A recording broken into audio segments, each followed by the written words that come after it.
মুরব্বী নামাজ পড়া এসেই কয় বাতিজা ভালো কিছু লাগাও, তারপরে দেখি রিমোট হাতে নিয়ে হিন্দি গান লাগাইছে। এরা হাজিরেন, এই মুরব্বী নামাজ পড়লো, যদি নামাজ কবুল হইতো ওই ব্যক্তি কখনো আইসা দোকানদারকে বলতো না ভালো কিছু লাগাও। আল্লাহ রাব্বুল আলামিন বলেন, আমি আমার বান্দাকে ভালো কাজ করার সুযোগ ওই সময় দেই যেই সময় আমি আমার বান্দার একটা ভালো কাজ আমার দরবারে কবুল হয়। যখনই কোনো মুমিন বান্দার আজকের জুমার নামাজ কবুল হইবে, অবশ্যই অবশ্যই আগামী আসরের নামাজ সে ব্যক্তি জামাতে আইসাই পড়বে। যেই ব্যক্তির আসরের জামাত কবুল হইবে ওই ব্যক্তি অবশ্যই অবশ্যই পৃথিবীর যে কোনো প্রান্তে থাকুক মাগরিবের নামাজ ইমামের পিছনে পড়ার চেষ্টা অবশ্যই করবে। কিন্তু আপনি আমি সাপ্তাহিক মুসলমান, সাপ্তাহিক মুসল্লি, জুমার নামাজ পড়লাম, মনে মনে ধারণা হয়ে গেল সপ্তাহের গুনাহ মাফ। যদি জুমার নামাজই কবুল হইতো, আপনি আমি যে ধারণা নিয়ে আসি জুমার নামাজ পড়লে মনে হয় বেশি সওয়াব, এই ধারণা যদি আপনার আমার কবুল হইতোই, জুমার নামাজ যদি অবশ্যই কবুল হইতো, কিন্তু জুমার পরে ঘন্টাখানিক পরে যে আসরের আজান হয়, আপনার আমার কারো আসরের নামাজ জামাত ছুটতো না। যারা হাজিরিন, একটু খেয়াল করে দেখেন, পৃথিবীতে কেন আসলাম, কেন থাকতেছি, কার উসিল্লায় খাইতেছি।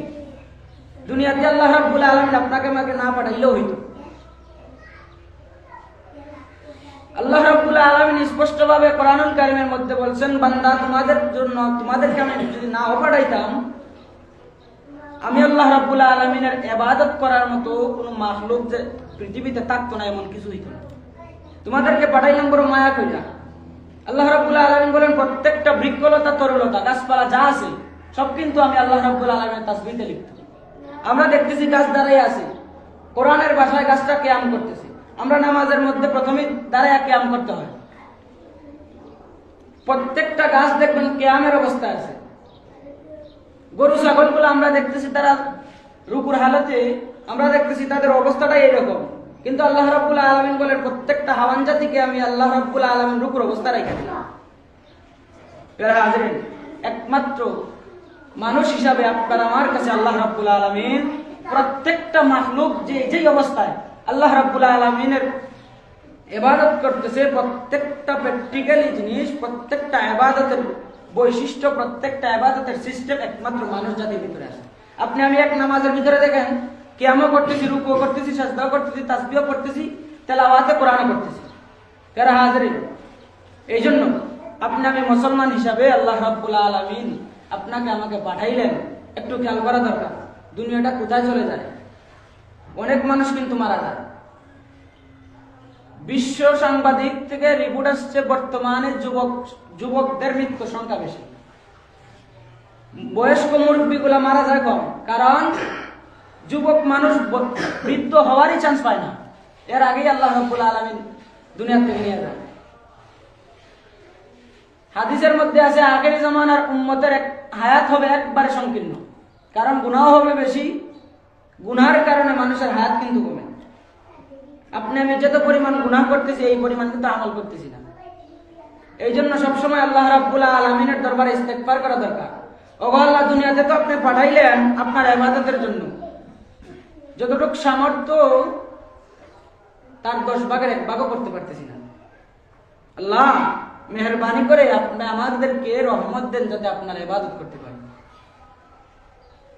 প্যারা হাজিরিন, আমরা যে মুসলমান হইলাম যে রাসূলের কারণে, যে নবী যদি দুনিয়াতে না আসতেন আপনি মুসলমান হইতে পারতেন না। এই নবী উম্মতের জন্য বিগত 23 বছর মক্কার জমিনে নির্যাতনের শিকার হইলেন। নবুয়ত পাওয়ার আগ পর্যন্ত এই নবী ছিলেন সহায় সহায়তা। মক্কার প্রত্যেকটা মানুষের কাছে এই মুহাম্মদ ছিল আল আমিন নামে বিশ্বস্ত ব্যক্তি। কিন্তু কোরআনের দাওয়াত যখন দিতে লাগলেন, এক আল্লাহ রাব্বুল আলামিনের দাওয়াত যখন দিতে লাগলেন, ওই সময় ওই মুহাম্মদকে মক্কার যত প্রকারের নির্যাতন আছে সব প্রকারের নির্যাতন ওই মুহাম্মদের উপরে চালানো হয়। যেই সময় হাসরের ময়দানে আল্লাহ রাব্বুল আলামিন পয়গম্বরের কাছে তার উম্মতদেরকে পাঠাইবেন, পয়গম্বর হাসরের ময়দানে আপনি যদি সুপারিশ না করেন বিচার কার্য তো শুরু হয় না। ওই সময় রাসূল একবার মিজানে যাইবেন, একবার ফুল সিরাতে যাইবেন। মিজানের পাল্লার কাছে গিয়ে হাজির, গিয়া দেখবেন আমার কোনো বান্দানি গুনাহের কারণে এই মিজানের পাল্লা আটকে পড়ে যায়। ওই সময় দেখবেন যখন বান্দাগণের আমলের গুনাহ নেকির চাইতে গুনাহের পাল্লা বাড়ি। ওই সময় রাসূল কেমন যেন বলবেন, উম্মত মক্কার জমিনে আমি বিগত 23 বছর মার খাইলাম, তুমি পৃথিবীতে থাকা অবস্থায় এগুলা কি তোমার চোখের মধ্যে পড়লো না? রাসূল 5 বেলা নামাজ আল্লাহ রাব্বুল আলামিন রাসূলকে দিলেন, মেরাজের রজনীতে 50 ওয়াক্ত নামাজ দিলেন। রাসূলের সুপারিশের বদৌলতে 50 বেলার নামাজকে 5 ওয়াক্ত করলেন। তারপরেও আপনি আমি পড়তেছি না, কেমন নবীর উম্মত? নবী সাইয়্যিদুল মুরসালিন আকায়ে নামদার তাজদারে মদিনা রাহমাতুল লিল আলামিন মুহাম্মদ আরবি ওয়াল আজমি মুহাম্মদ মুস্তাফা সাল্লাল্লাহু আলাইহি ওয়াসাল্লাম রাসূল দুনিয়াতে আসলেন 50 ওয়াক্তের নামাজ মেরাজের রজনীতে নিয়ে যখন আসতেছেন, চতুর্থ আসমানে হযরত মুসা আলা নবীনা আলাইহিস সালাতু ওয়াস সালামের সাথে সাক্ষাৎ। মুসা পয়গম্বর বলেন, মুহাম্মদ আপনাকে যে আপনার দুষ্ট নিয়ে আসলেন, হাদিয়া কি দিলেন? নবী মুহাম্মদ রাসূলুল্লাহ বলেন, পয়গম্বর মুসা আমাকে আল্লাহ রাব্বুল আলামিন 50 ওয়াক্ত নামাজ দিয়েছেন আমার উম্মতের জন্য।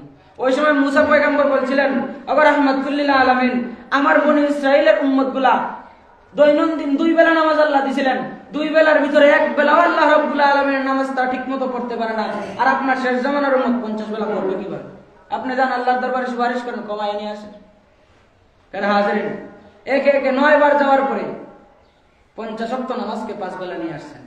আর বলে দিয়েছেন, ওগো দুষ্ট আমার নবী মুহাম্মদ, আপনার কোন বান্দা যদি দৈনন্দিন 5 বেলা নামাজ জামাতের সাথে ওয়াক্ত মতো আদায় করতে পারে, আমি আল্লাহ রাব্বুল আলামিন 5 ওয়াক্ত নামাজের বদৌলতে 50 ওয়াক্ত নামাজের সব তার নামায়ে আমলের মধ্যে দিয়ে দেব। সুবহানাল্লাহ।